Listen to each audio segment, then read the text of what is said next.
Hello, everybody. Welcome to this week's live Q&A. I have Jesi here from Cabin Calligraphy. Welcome, Jesi. Hey, thanks for having me, Becca. And if you don't know Jesi or you don't follow her yet, you should. I'll put her handle up on the screen in a minute. But she is kind of the signage queen, if you ask me. And she is going to be doing a little live lesson here for us on signage, which I think anybody on Instagram who does signage gets a million questions about a day. So I think it's going to be a really helpful one for people.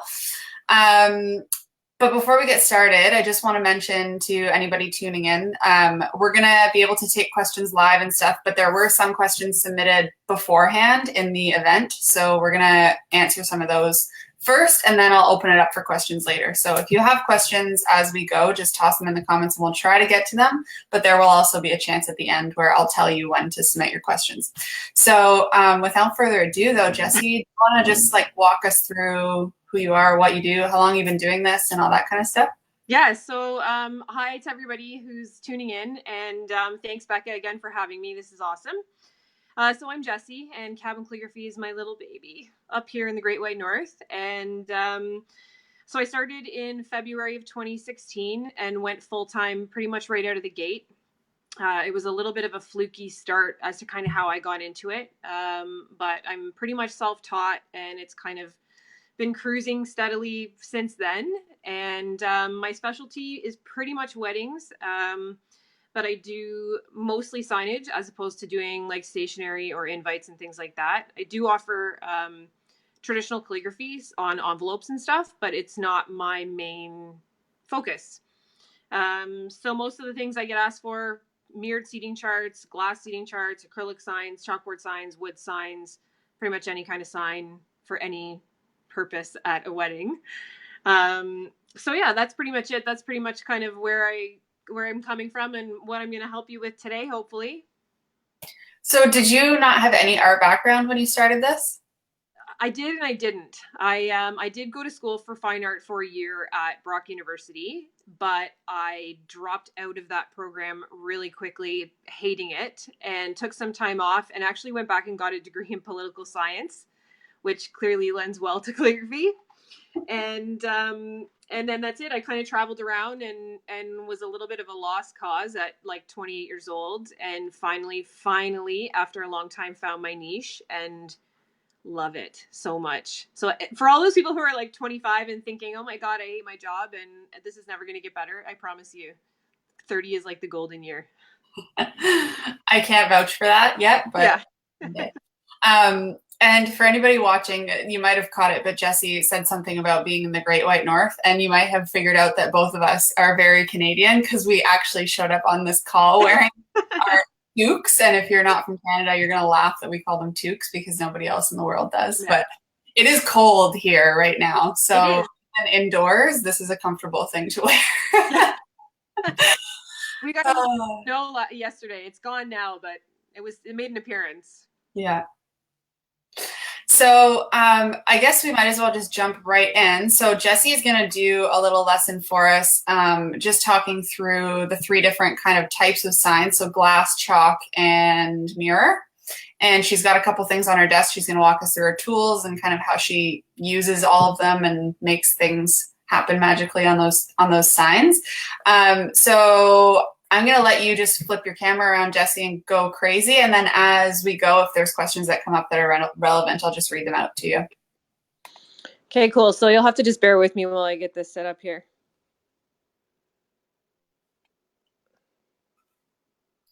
How does that look? Yep, that works. That's good? Yeah, if you want to move the frame over like a little tiny bit towards your right hand, I guess. Yeah, there you go. Perfect. Good? Yep. Can you see this whole frame? Yep. Perfect. Can you hear me okay? Yep. Awesome.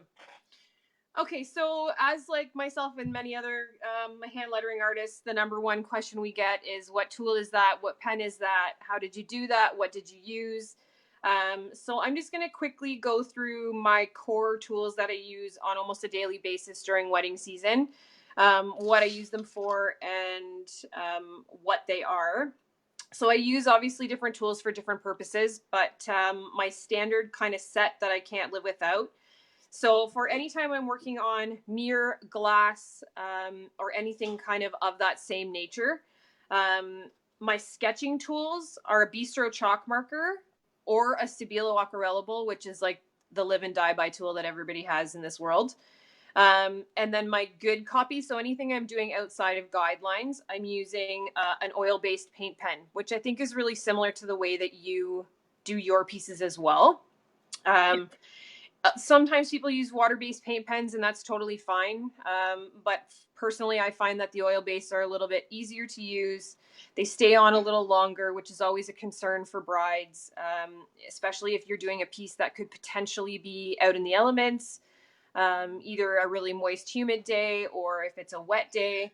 And that water base is not going to hold up the same. So my swear by is oil based. This one here is by a brand called Craft Smart, which you can get at Michael's. But I also do, occasionally I'll use the Sharpie brands. I find them a little bit more temperamental. But the Craft Smart has kind of like never let me down. So that's what I use for those.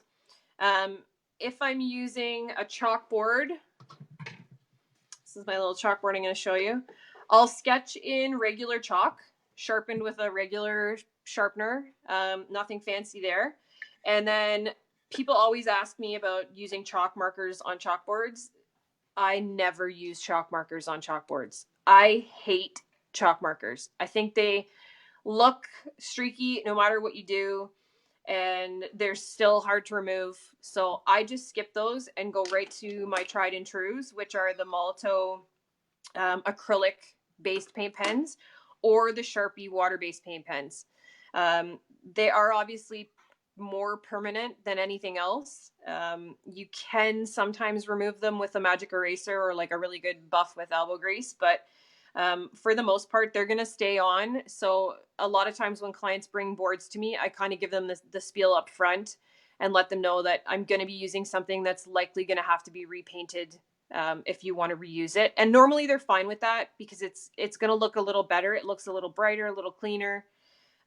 So that's typically not a problem I run into, but always be upfront with your brides. Don't just, or anybody for that matter, don't just kind of dive right in and use something permanent on a surface that's been given to you, because you may get the hand slaps in the future. So just to be clear, you if a bride brings you a chalkboard, you'll either just use plain chalk or you'll use a more permanent solution and tell them that it's not really removable. Right. And even with regular chalk, there's not a lot of brides that'll take the regular chalk option. One, it's hard to transport. Two, you get drunk guests who touch stuff and kids who touch stuff. It's like a given. Even non-drunk guests will touch it to see, oh, how is that done? Or how is that? What is that?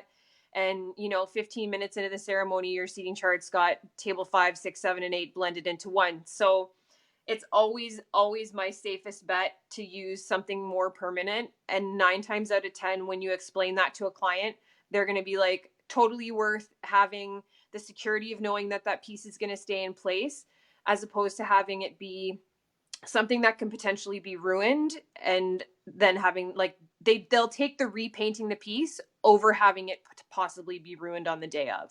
Totally makes sense. Yeah. And then wood. So I do a lot of stuff on wood as well. To sketch on wood using regular chalk to sketch. A lot of people come to me and say like, oh, I've used regular chalk, but then I tried to wipe off the chalk and it left a mark and I couldn't get it off. Erase the chalk. Don't try to wipe it with anything.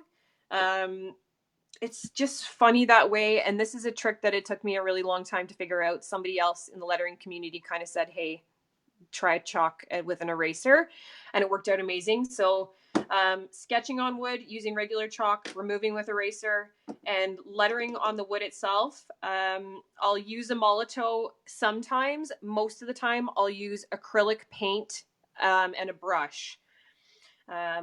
Again, a lot of the times that I work on wood, it's pieces that people are likely going to keep as home decor after. So using something that's temperamental or temporary, like a chalk marker or chalk or anything else, tends to not obviously hold up well.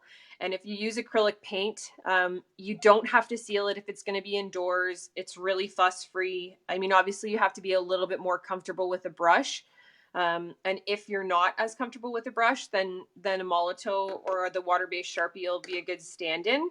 But for the most part, with wood, I'd go acrylic and a brush every time. So another question I get asked all the time is about color, especially on chalkboards. So, I mean, it's not every day that you have brides who are willing to introduce color into their wedding signage. But when the Holy Grail is there and they do, then it's awesome and so much fun to be able to introduce color. So two things I'll use. If I'm using something or a chalkboard and I want the color to be really soft looking in the background. So if you go to my Instagram, you'll see there's a couple chalkboard seating charts I've done that have kind of a foliage pattern in the back. This is what I've used. So again, it's made by Stabilo, so the same company that makes the Aquarelables. But this is their Carbothello pastel pencil crayon. And it comes in a million different colors. You can buy them at most art supply stores or online. And they're mostly geared like a pencil crayon, but they are vibrant like a pastel. So if you try to use pencil crayon on chalkboard, it's likely not going to be amazing. Some colors will show up better than others, and some brands obviously will show up better than others. But just kind of skip that and go right to these for the same price, a little bit higher maybe, and you're going to get a really good pop of color on there. If I'm doing it, and it has to be a little more solid than that, so they're looking for something that's a little bit more concrete and less, let's say, whimsical as the pencil crayon look, then I'm going right back to the markers that I talked about before. So the Molotow markers, and again, they come in a million different colors, size, tips, that kind of thing. And another brand I use all the time is Posca, which is now pretty much readily available. Almost any art supply store has them. And they're awesome. And I'll do a little blending. I'll use both to show you the difference between what the Poscas and the Molotows look like compared to the pencil crayon version, so you can kind of get a good look. So I'll probably start with the mirror just because, or the glass, sorry, just because it's the most common thing I get asked about. So Christy, we actually just got one question that I think is fitting to go over right now. When you're talking about lettering on wood, you mentioned that sometimes you'll use the Sharpie water-based. yeah, Someone's asking why you wouldn't use the oil-based, or do you? I never use oil-based on wood. Wood is kind of a temperamental surface. First of all, there's a million different kinds of wood, a million different kinds of stain or paint or treatment for wood. And with oil-based, you have to have the right pairing of things underneath it in order for it to work really well. Some people go to the extra step of like treating their board after they've stained it before they want to letter. To me, that's adding an extra step, and to me, it's time that I don't want to waste when I can achieve the same look without having to add that extra step. A lot of times I supply the wood for clients when they come for wood signs. It's not very often that I have clients bring me prepped wood pieces. And especially if I have a client who brings me a prepped wood piece, I have no idea what they've used. And if I attempt to use oil on it and whatever they've used is not a, lover of the oil marker, then I've put something on there that's either not going to look great or it's going to screw it up and it's going to be a nightmare. Then you have to kind of email your client and be like, hey, I did this and it didn't work. So what's plan B? And that's a surefire way to get some unhappy clients. Gotcha. And right there, you mentioned that you provide the signs sometimes, and I know that people are going to ask right away if you provide signs or rent signs, and we're going to get into that a little bit later. So for anybody who's wondering, we're going to talk about that in a little bit. Okay, I'll let you get back to your lesson. Okay, so for any time I'm doing a mirror or acrylic or glass, my practice is pretty much the same.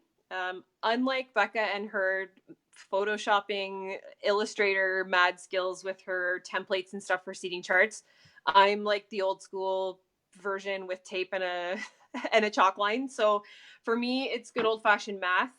I did recently come across this, which has been like an absolute time and lifesaver for seating charts on almost any surface or any type of signage, really. It's Scotch brand masking tape. It's like painter's tape, but it's already got the ruler marks on it, which is like I can't tell you, during wedding season, this saves me so much time. It's not even funny. So I'll do just a little example here to show you. So if I was going to do like obviously this is really small scale, but I'll show you what I would do with a seating chart, just because I think that's one of the spots where people get the most confused or the most overwhelmed, or the question I have the most of, oh, I have to do a seating chart for so-and-so's wedding and I'm like so scared and I don't know where to start. So this is the best place to start. So once you know how many tables you have, you're going to measure the surface area of whatever you're using, calculate your math to figure out how much space you have per guest. I like to work either at a 1/2 inch or 3/4 of an inch. So if you're having a client who's supplying a piece, you'll get used to the measurements and you'll be able to tell by looking at it if their guest count will fit. But in the off chance it doesn't, get the measurements and then just do some quick math and sketch it out. Just because you never want to run out of space halfway through. So Jesi, when you say 1/2 inch or 3/4 inch, that's per guest? Yes. Okay. Per line. So sometimes you'll have people who will do like Mr. and Mrs. Smith and family. You just need it just per line. Okay. And it's pretty much the same for alphabetical or for table, depending on the size of the guest count. Obviously, if you have like a 6 foot by 2 foot mirror and you've got 300 guests that you're going to list alphabetically, it's going to look a little different than the same mirror with 10 tables of 8. So use your judgment. It's better to have obviously a bigger piece, but that you can kind of like fill in the blanks after, as opposed to having a smaller piece and trying to cram everything in the same space. So this is just really, I didn't really measure this at all. I kind of stuck my tape on there. It's not really even, but it'll give you a good idea anyway. So I'm going to line up, and this is just a regular ruler. I have a bigger one here, and sometimes use a T-square, which you've talked about before. And then if I'm doing something where I need a laser level, this is the one I use too, which I've talked about on my page before. Stanley brand, amazing, available Amazon Prime if you need it right away. I think you'll link it for me anyway. So lots of people use the Stabilos for doing your grid work on seating charts, or people do the guide underneath with paper. So they do like one table on a piece of paper and prop it up underneath. I am not a lover of that technique. I find that it never really looks as clean as possible because your lines are never really as accurate. Plus you're spending a lot of time like lifting up your chart, going under, trying to, move your paper. And it's just easier to do it all, get all your guidelines out first on the surface, and then you're like smooth sailing from there. So let's say I have a table with we'll do just 5 names as an example. So I'm going to draw my marks for my table lines using the chalk marker, and I'll do it 1 inch just so you guys can see it a little better.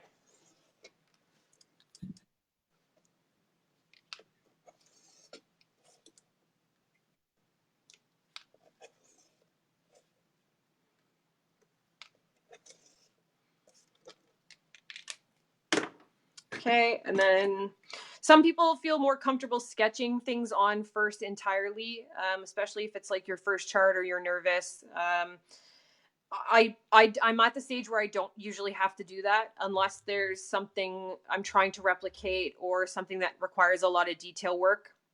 Then I will. But for seating charts, most of the time, I don't have to do that anymore. But if you're more comfortable doing that, by all means, go nuts. And same depending on if your guest or if your bride wants things centered. So if you have table chart, if they're listing by table and they want all their guests centered under the heading, then it helps to draw a center line down the middle so you know exactly where the midpoint is, so that you can line up your guests. I'll pretend that this is my table I'm going to work in. So I'm going to do it left justified just so that you guys get a good idea. So just throw some names at me, Becca. Michelle Brown.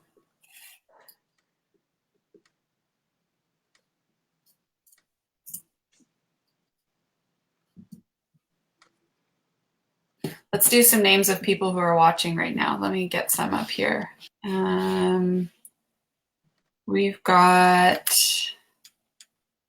oh, Grace Song. Grace Song is here. Grace. People listening might know who Grace Song is. Hi, Grace. Who else? We have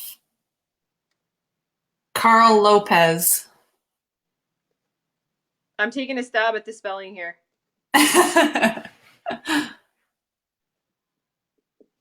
Is that enough or do you want more?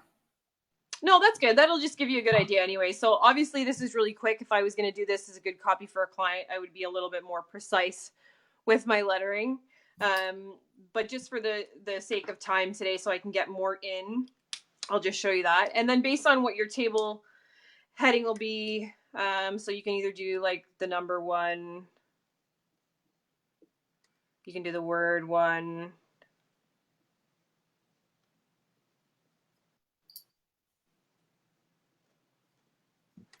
you can do like variations of, and sometimes guests will come to you, or clients will come to you with like really fun things. So like they'll name all their tables after movies they love or stuff like that. And I always try to encourage brides to think a little bit outside the box, because the reason that you're coming to a hand lettering artist or a calligrapher is to show more of your personality to your guests and to make it more of a one-on-one feeling. Whereas, you can go to a printer or a stationery person or Etsy and pull a template for a seating chart and just fill in all your guest names. And that's fine too. And a lot of times they're really, really nice, but you're paying the extra money to come to us to make it one of a kind, completely true to you. So take advantage of that as an opportunity and encourage your clients to do that, because in the end, that's what's going to wow their guests even more. So once it's done and dry, this is just a microfiber cloth. You can buy these pretty much anywhere. I like to use these because they are low residue leavers. And in a pinch, the best thing to use to remove any of my guidelines is actually a coffee filter. Again, because it has a low particle kind of release, and I'm not worried about it scratching the mirror or anything like that. So I'm just going to go back in and take off my chalk marker, and you'll be left with a nice, clean seating chart.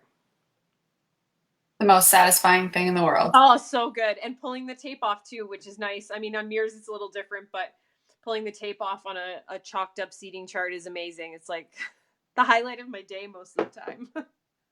I just have one question about your process that you just did, Jesi. Yes, yeah. So I noticed that you drew like single spaces for each of the people's names. Yes. Do you ever draw in the spacing? No. Okay. No.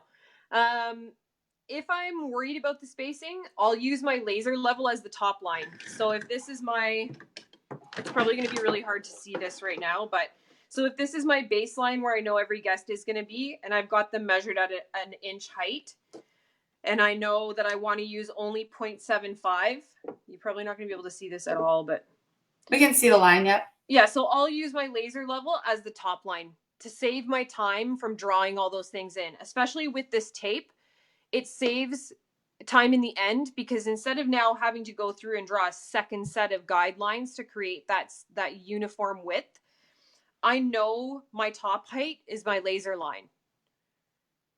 So my spacing will be, it should be anyway, fairly accurate and consistent all the way down without having to add, let's say, another 20 minutes to go back and double through all those lines. I can now start my process right away and just move this as I go.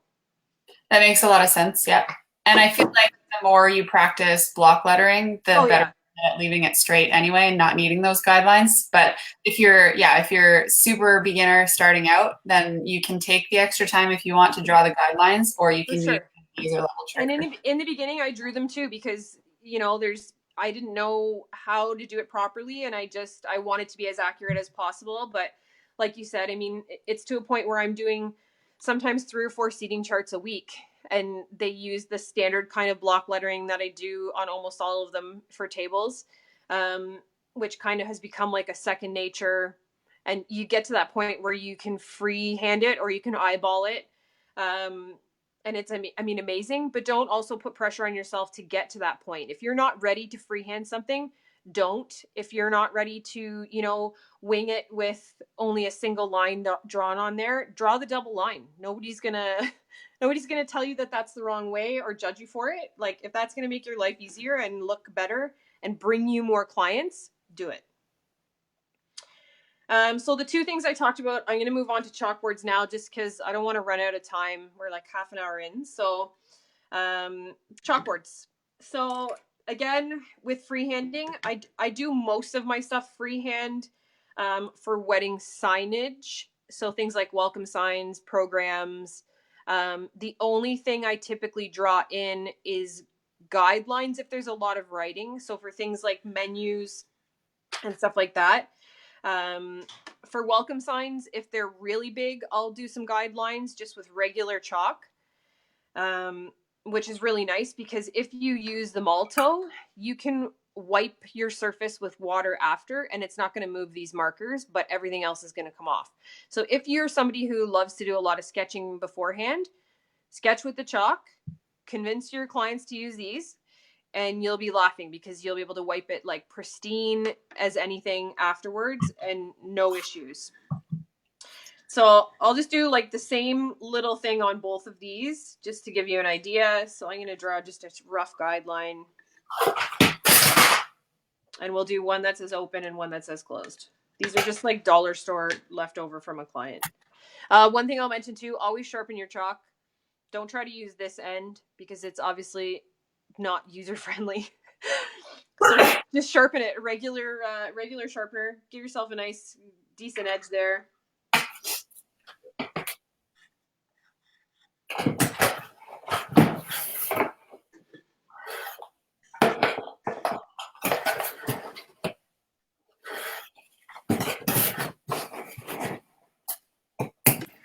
Open, closed.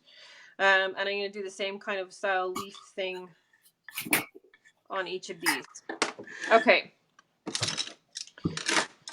So using these, you're going to treat it the same way you would a pencil crayon. I don't typically have these guidelines on here. So this is a little bit of a new way of teaching because normally I would just wing it. So I'm not sure how these are going to kind of react with this thick chalk guideline, but hopefully you'll get the idea anyway. So you can see these are really nice. They're like a cross between chalk and pastel. They're really soft, so they're easy to blend.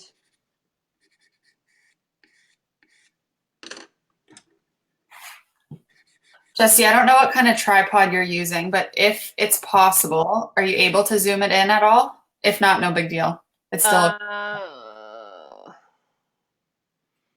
don't worry. Yeah. Okay, that's fine. But I can do this on something that maybe will help. Just because I want to see the. It's not going to make a huge difference, but I want to see the beautiful blend in it. Yeah, that is better. Yep. A little better. Yep.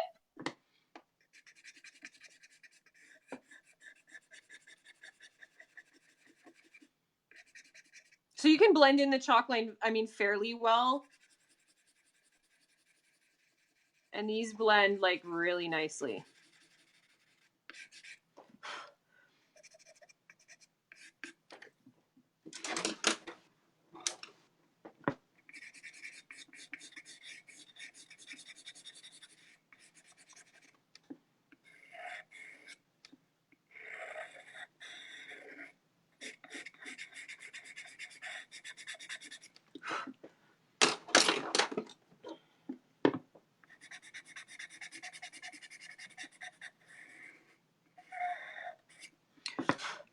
So normally for me, these chalk lines wouldn't be here. And that's one of the reasons why I don't use regular chalk ever either, is because the cleanup of regular chalk drives me crazy. Like in some situations, it's fine if I'm doing a big wall, but if I'm doing little detail pieces, now I need to worry about going back in and cleaning up that chalk when this thing that I've used now, the Carbothello, is temperamental just like chalk. So to clean it up, I'd use a Q-tip. I don't have one handy at the moment. Can maybe clean it up with a brush. Let's see here.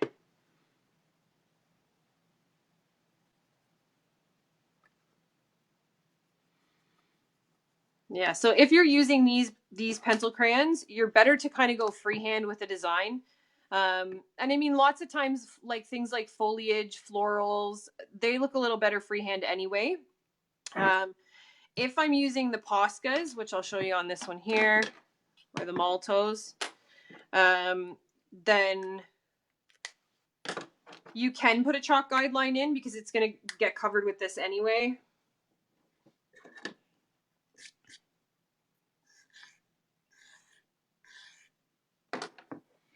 The only thing you need to really watch with these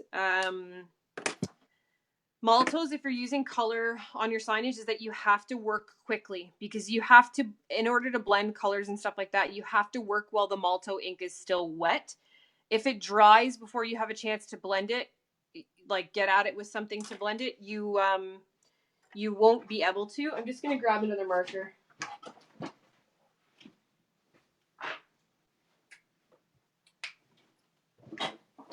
And you'll see what I mean when I get started here.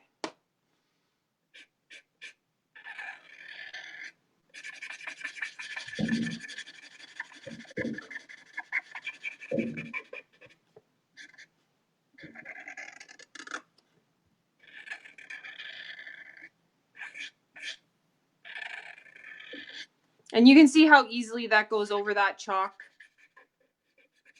that I had underneath.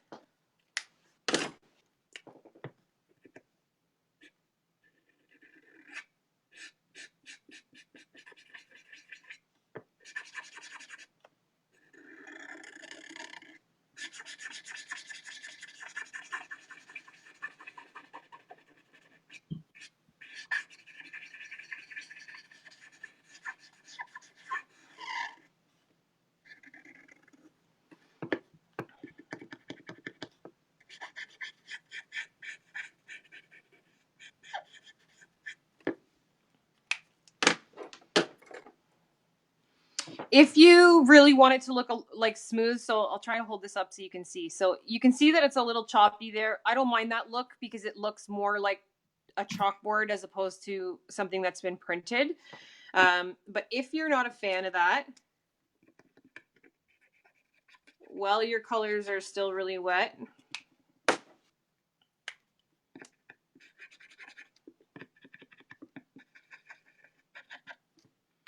just go back in with a dry paintbrush.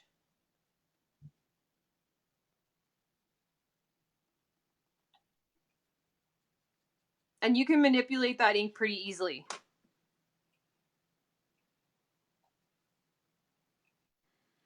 So that's what I would use for color on either of those. And then for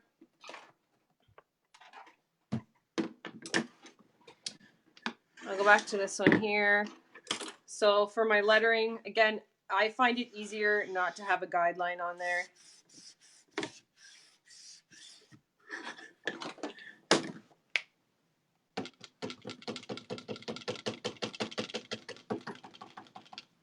And I'm going to use my Malto. My hand is going to smudge this, but that's all right. Can you see that okay? Yep.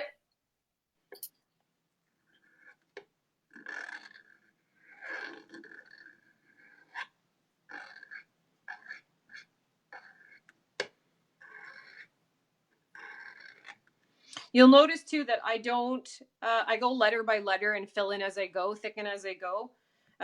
It's fine either way. If you like to have the whole word drawn first and then go back, that's fine. It's just a personal preference thing. I like being able to do it letter by letter.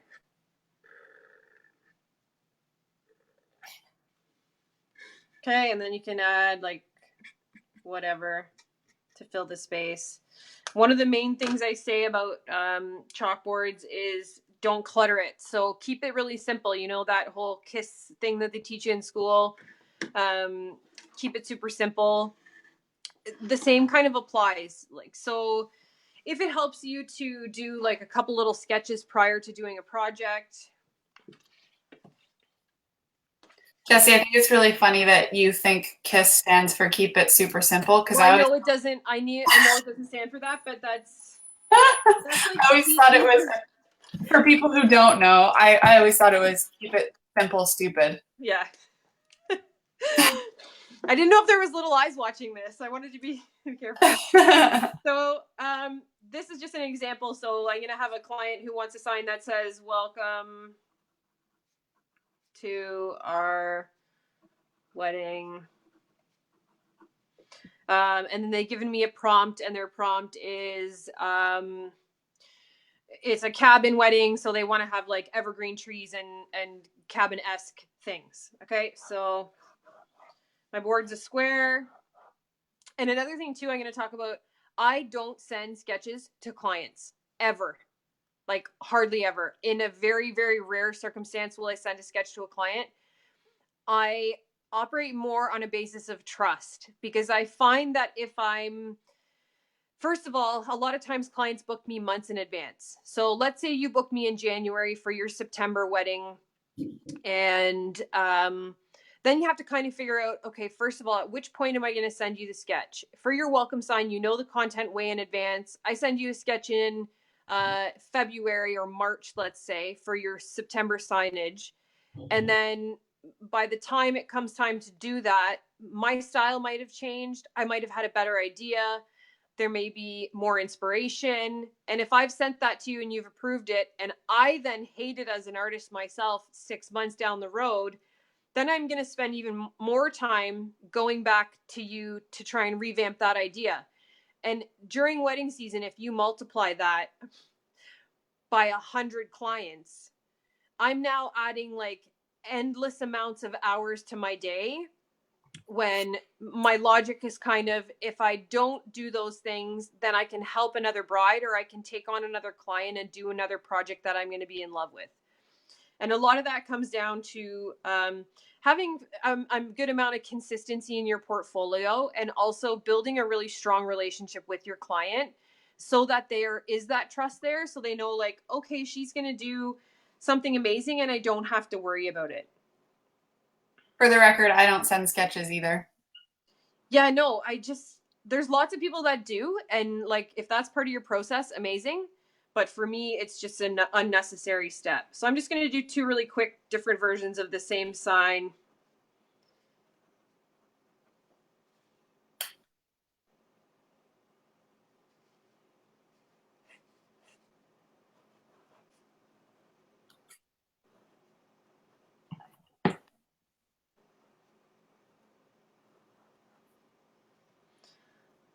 And I'm going to incorporate a couple little trees here, just to kind of balance it out, because I want it to remain balanced no matter what I'm doing. So having a little sketch helps. But again, obviously I would never send something like this to a client either, because it's unprofessional. If I'm going to do a sketch for somebody, it's like it's a whole process. And like I said, it's very, very, very rare that I do that. So when I do have to do it, if it's for like a branding purpose or a bigger client, then I'll do it obviously like really, really, really nicely. I don't send them pen sketches from my sketchbook here. And that's like a topic for a whole other day, how to work with clients with that kind of stuff. So, Oh, of course. and just so everybody who's listening knows, I do have a guest lined up for that. So stay tuned.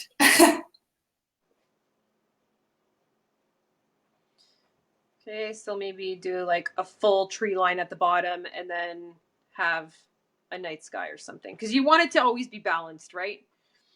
So looking at the two, I kind of like the way this is with this tree line, if I had the tree lines full at the bottom. So I think I'm going to go with this one. So that's it. That's my sketching process. It's about, what, a minute long if I wasn't talking. And I've got two ideas there. I like them both. Okay, great.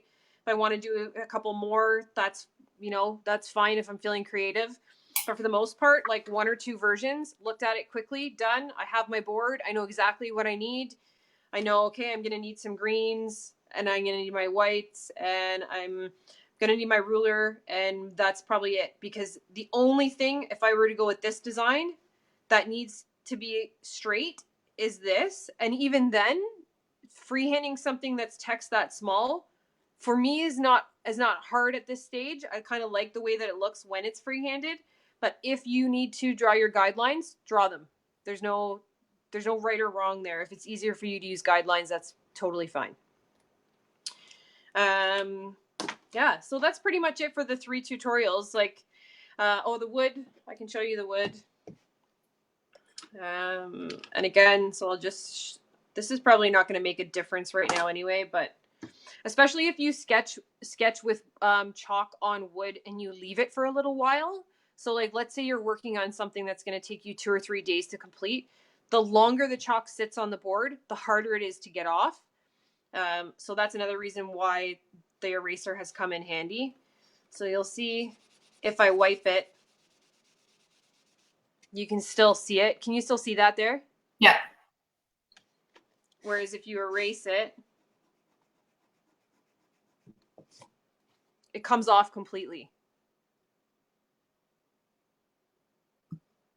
Wipe, erased. So again, guidelines if you need them.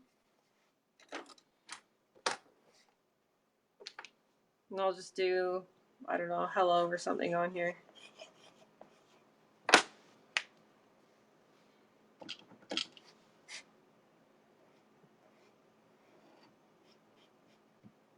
And you're using the Molotow again? Yeah, I'm using the Molotow. I'll switch halfway through to use the Sharpie just to show you the difference. There are some people out there that rent wood boards. I attempted to do it, but it was just, I hated it. So I provide them as one-offs. I don't rent them anymore. But you can rent them. And if you use like a really good shellac or a really thick top coat, something like Varathane triple thick, then you can reuse them if that's something that you're into. If you're going to do that, I would recommend only using the Sharpies. Don't use the Maltos because they do kind of tend to hang around a little longer. So Jesi, maybe right while you're writing that, I'll ask you some of these questions because we're going to run out of time here. So we have a question from good old Mabs. Of if anybody course. Know who Mabs is, Chalked by Mabs. She's one of our pals. And she asked, what's your favorite surface to write on? Chalkboard, I think. Chalkboard because it's the most versatile and it packs the most punch. Colors show up really well. White shows up really well. It's a really good opportunity to be creative. I love a good like wood project too if I'm using a brush, just because that's kind of my nature. I would gladly trade those for mirror and glass any day. Okay. And then you touched on this one briefly, but she also asked if you offer rentals or if your clients provide the sign. So can you touch on that a little? Yeah, absolutely. So I have a slew of rentals for mirrors and some frame pieces that I do supply to clients with writing on them. I'm not a rental service, so if you don't, like, you can't come to me and just rent the frame for something else. But I do offer a bunch of rentals. I'm going to take this down now. Oh, I'm back. I do offer rentals for clients. I have a couple chalkboards and stuff. Just because a lot of the GTA clients that I work with, the Toronto-based, city-based people, live in like condos and apartments, and they don't have like 6'2" mirrors kind of hanging around ready to use. So it becomes a one-stop shop. You can come to me, the rental's there, the easel's there, the lettering is done, and it's just a matter of picking it up from me when it's complete. Everything is done over email in terms of all their content, and it's good to go.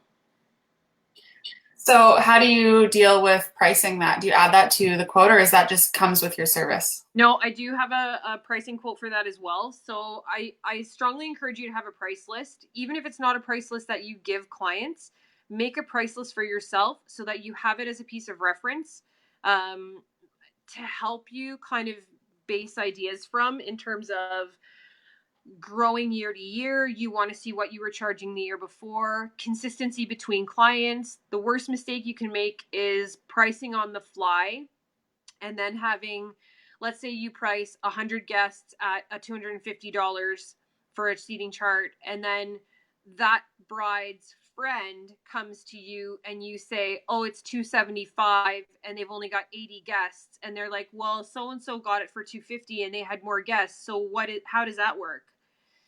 So having that price list that you can refer back to is so critical. Like, it's crucial, and it takes a while to get there, to figure out what your pricing is and how to price for the market and price fairly. But it is like, it's definitely a help.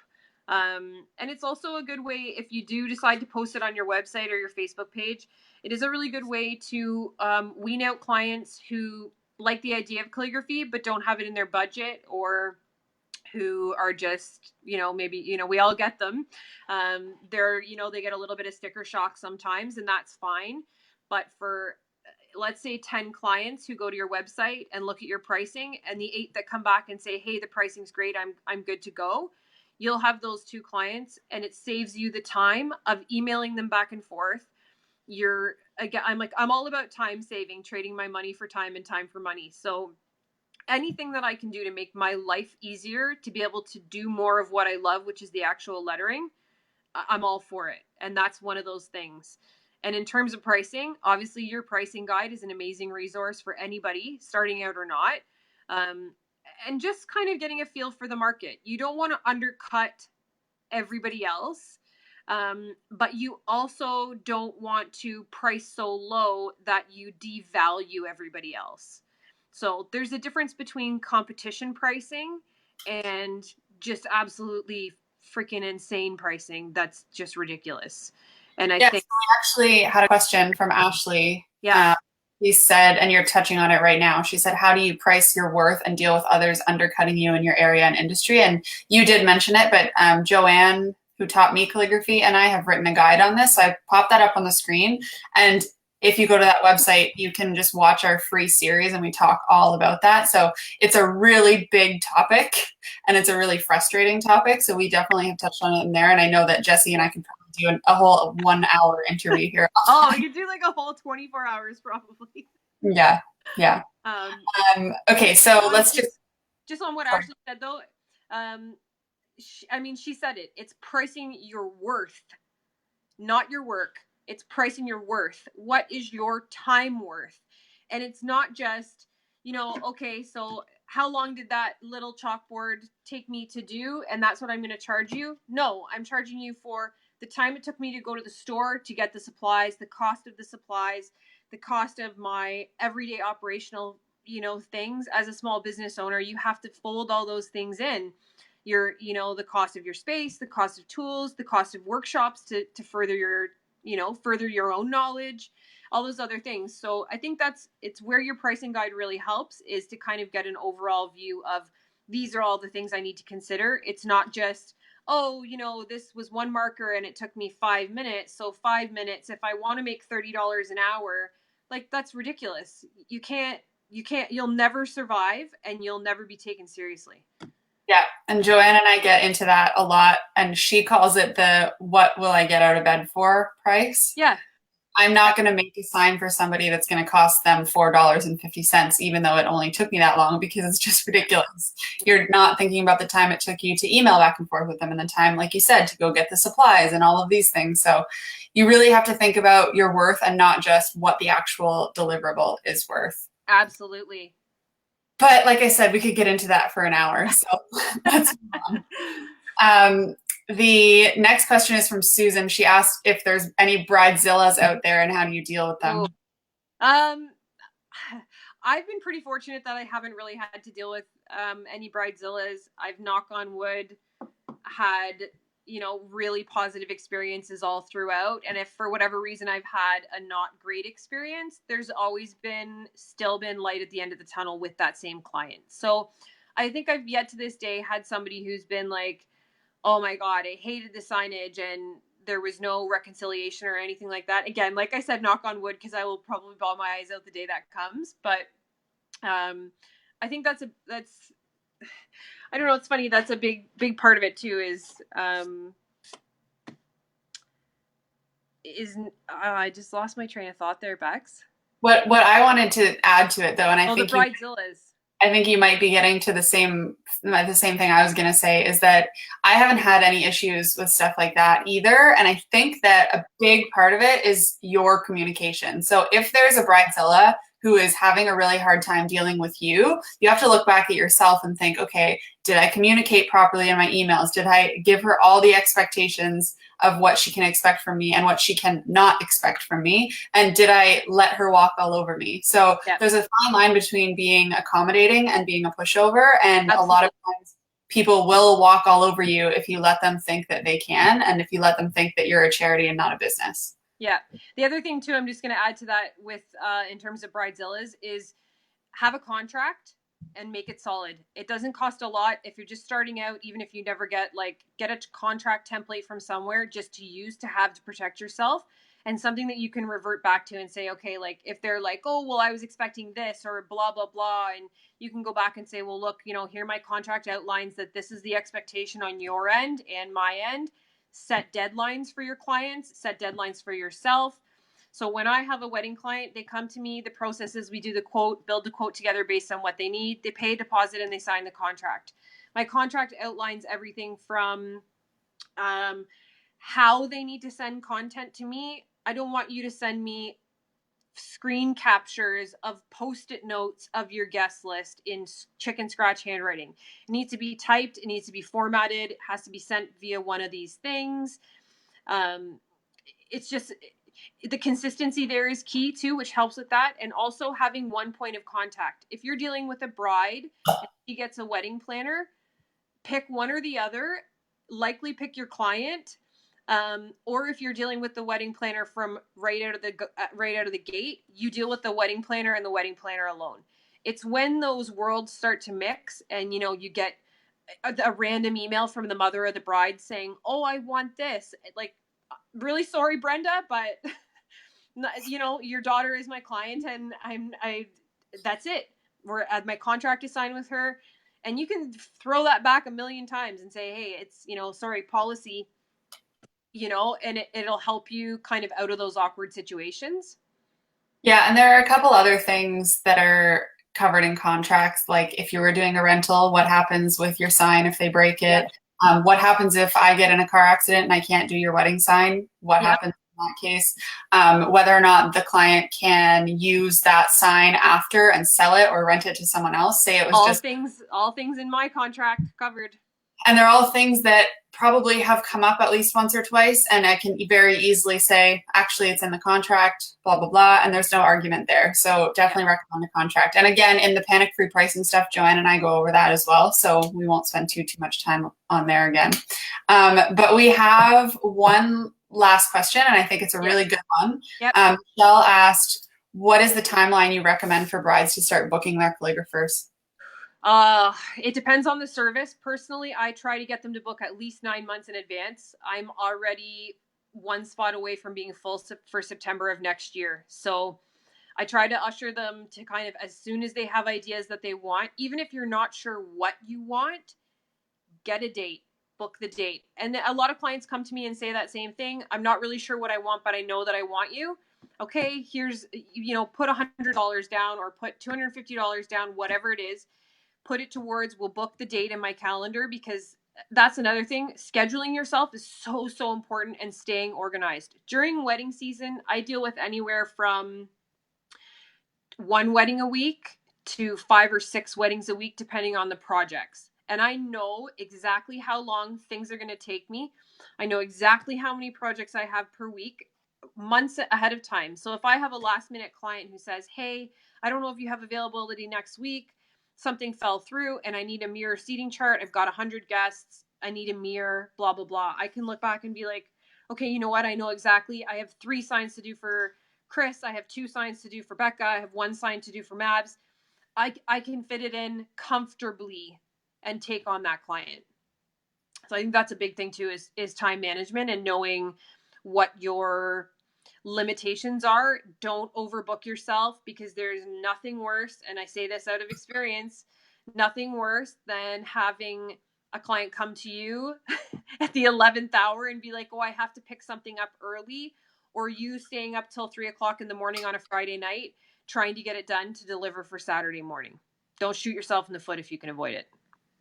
For sure. I think the time management part is huge. And another thing I would want to add to that too is I don't necessarily like if a client asks me how early should I book you, I just tell them as soon as you know that you want me, Yeah. book me.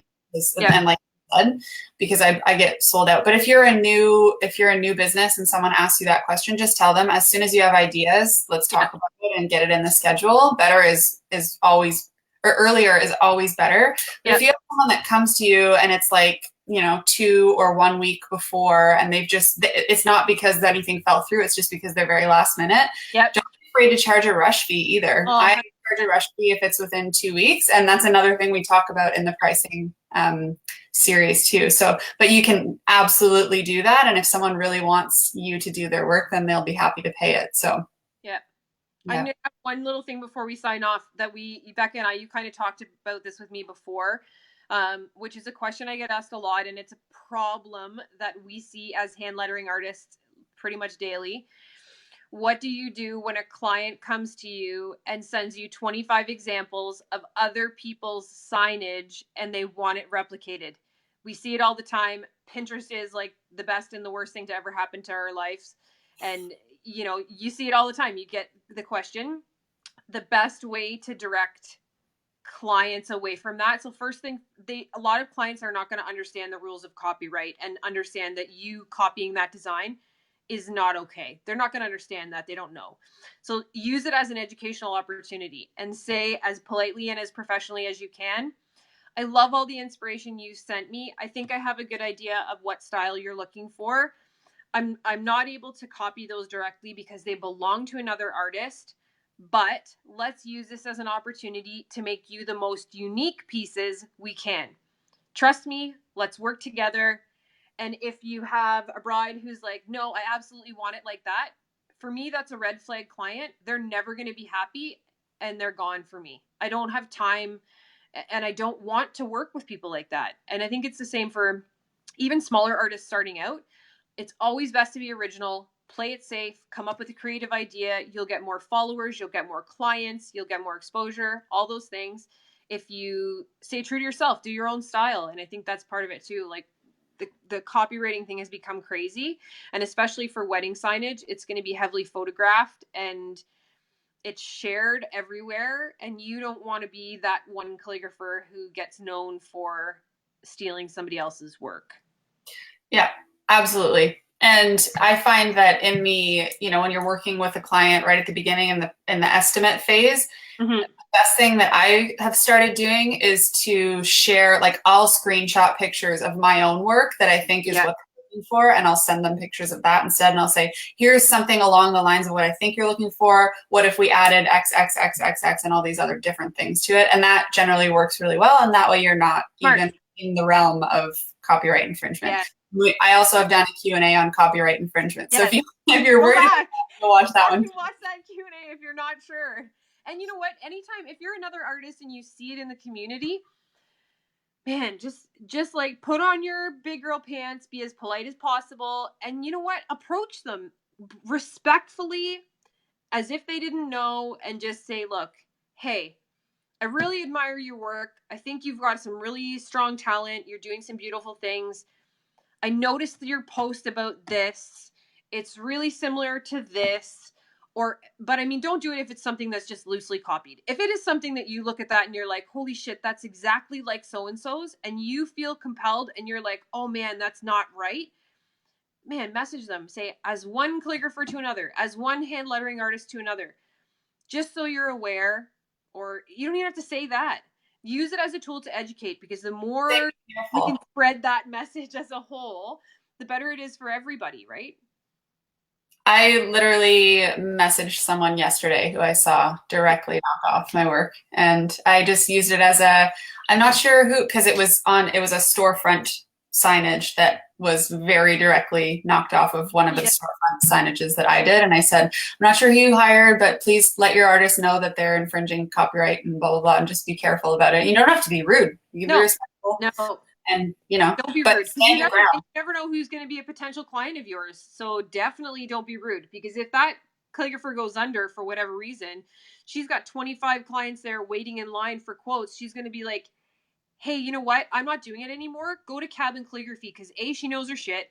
B, she's going to do it properly. Do you know what I mean? Like, never, ever, ever burn a bridge in this community, because it is, once it goes up in flames, there is no water to put it out. And it is just, you're so much better to keep those connections in the lettering community. Is so strong.